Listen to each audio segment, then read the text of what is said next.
Let's be honest, buying technology is tricky for anyone, but for governments, it can be a massive challenge, completely bogged down by old-school processes. And we're talking about the critical tools that run our cities, our police, our public works. So how do we fix a system that's just begging for a modern, data-driven makeover? Well, let's dive into a whole new playbook. To really get a handle on the stakes here, you just have to look at the numbers. We're talking about over $156 billion. That's what state and local governments are expected to spend on IT by 2025. That is a staggering amount of public money going into the digital backbone of our communities. Everything from how 911 calls get dispatched to how you interact with your city hall online. And that leads to this huge paradox, right? With these massive budgets and a clear, urgent need for new tech, why does buying it so often feel like it's stuck in the past? Why is it so hard for government leaders to find and purchase the best tools for the job? To get to the bottom of that, here's how we're going to break it down. We'll start by looking at the problem itself. Then we'll introduce a new data-driven playbook. We'll talk about why a transparent business model is absolutely key for trust. We'll see how this playbook goes from research all the way to purchasing. And finally, we'll check out the real-world impact. Okay, so first things first, let's really define this procurement problem.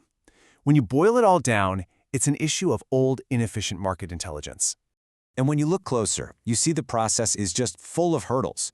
You've got very little transparency from vendors, a tendency to just stick with the same old players, and almost no reliable way to compare pricing. And the result of all that friction? The average government tech purchase takes a mind-boggling 22 months. That's almost 2 full years. You know, the old ways of getting information are just fundamentally broken for this. Industry analysts? They're expensive and, let's face it, they can be influenced by the vendors they're supposed to be reviewing. Asking your peers is great, but it doesn't really scale. And those consumer-style review sites, they just aren't built for the complicated world of public sector buying. Every path has some serious downsides. So if that old playbook isn't cutting it, what does a new one look like? This brings us to Marketplace.city's solution, which is all about the data. The big difference here is a shift from the hypothetical to the real world. Instead of relying on opinions or what a vendor's marketing team tells you, this platform is built on 3 pillars. It starts with real data, pulling from actual purchase orders, contracts, and RFPs. That data then generates real insights on things like pricing and past performance, all of which lets government leaders make real decisions with speed and confidence. Now, the heart of this new playbook is a platform called Clearbox Source. You should think of this as the absolute first step for any government tech project. It's a subscription that's built for market research, for vendor intelligence, and maybe the most valuable part, for seeing what cities just like yours are actually buying and using to solve the exact same challenges you're facing. So here's how it actually works. If you're trying to plan a budget, you can see what your peers are paying. If you're trying to find the right vendors, you can tap into this massive database.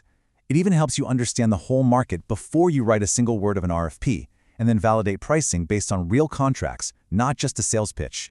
And the scope here is pretty incredible. The platform covers over 350 different market landscapes, from public safety to IT to how you engage with citizens, and it has data on more than 10,000 vendors. So this isn't some little niche tool, it's a really comprehensive view of the entire government tech world. But with all this data, you've got to ask the big question. How do you keep it trustworthy? How do you know it's unbiased? Well, the whole system is built on a foundation of trust, and that all starts with a very transparent business model. The crucial difference really comes down to one simple question. Who is the customer? On most free platforms, vendors are paying for better placement, and the government user search data, that's the real product being sold. Marketplace.city completely flips that model. The government is the only customer. They pay a subscription, which means their data stays private, and the platform's success is tied directly to the government's success, not to a vendor's marketing budget. This quote from the company really says it all. If you aren't paying for the product, your data is likely the product being sold to vendors. We believe the government is our customer. This philosophy is the bedrock of their entire approach, and it's what ensures the market intelligence stays clean, clear, and totally trustworthy. Now, Clearbox Source is the main tool for all that research and intelligence gathering. But, sometimes an agency needs a little more hands-on help, and that's where an optional add-on service comes into play. It's called Clearbox Procure, and it's basically purchase as a service. The Marketplace.city team essentially becomes an extension of the government's team. They can manage the whole process, from sourcing and reaching out to vendors, all the way to analyzing the responses and getting the final purchasing documents ready. But to be clear, this is a case-by-case service. It's designed for those unique situations, maybe a super specialized purchase or a department that's just short-staffed and facing a tight deadline. The main focus is still on empowering governments to do their own great work using the Clearbox source data platform. Okay, this all sounds great in theory, but what about the results? Let's talk about the real-world impact this playbook is having on time, money, and outcomes for the governments that are using it. The proof that this model works is both deep and wide. You can see it in super detailed case studies, like this one with the police department in Aurora, Illinois, that walks through their entire procurement journey.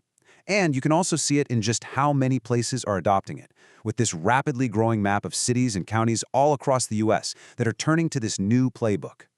And the savings? They're real and you can count them. In South Bend, Indiana, using Clearbox Source saved their teams an average of 50 hours of research per project. And in Aurora, Illinois, their partnership led to over $500,000 in savings on a single major technology purchase. That's real time and real taxpayer money back in their pockets. This quote from Commander Brian Handel in Aurora just drives the point home. He says that the service freed his team up to focus on picking the best product, not getting stuck in the weeds of the process, and that it saved them countless hours. It's all about letting public servants do what they do best.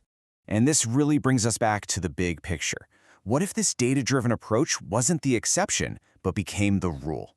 Just imagine if every local government, no matter how big or small, could make its tech decisions with this kind of clarity, speed, and confidence. The impact on our public services would be absolutely transformative. By changing the playbook from a slow, confusing, and vendor-driven process to one that is transparent, fast, and totally government-focused, Marketplace.city is trying to do exactly that. Thanks so much for watching.